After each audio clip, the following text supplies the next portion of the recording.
Hello, good morning everyone. Happy Sunday to all of you. Padaan sa inyong mga wall. As usual, coffee in the morning. Sunday is newer. Let's have coffee in the morning.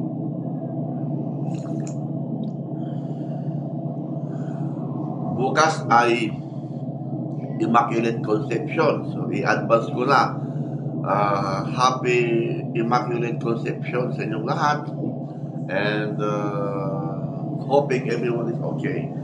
And mamaya, mamapasyal din tayo. Tingnan natin kung makapag-short tayo mamaya. Mapasyal-pasyal tayo. Kasi bukas, walang pasok dito dahil Immaculate Conception. Kaya tayo. Masarap din pala ang wafer. Wafer ba yan?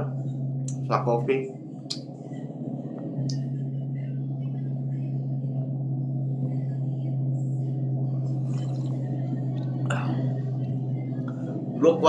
Look what I'm watching in YouTube.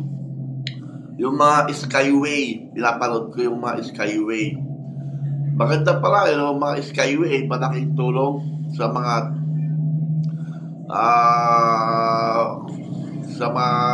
very congested country, very congested tawag mo nito, place kagaya sa atin sa Metro Manila. Very congested na talaga ang Metro Manila, kaya napakalaking tulong itong mga Skyway. Ang ganda ng Skyway, pinapanood yung SLEX Skyway. When I'm talking about Metro Manila, I'm talking about NCR, National Capital Region. Kasi nung kapanahonan namin, during my high school days, Metro Manila is include everything. Novaliches, Malabon,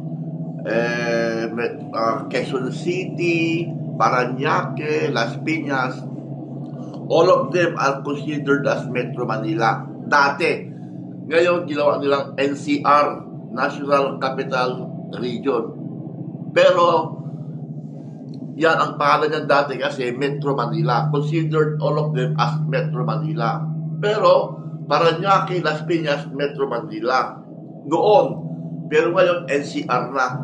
National Capital Region. Is a very congested na pala. Kaya malaking tulong ang mga Skyway. Ganda. Nice. Gonzales.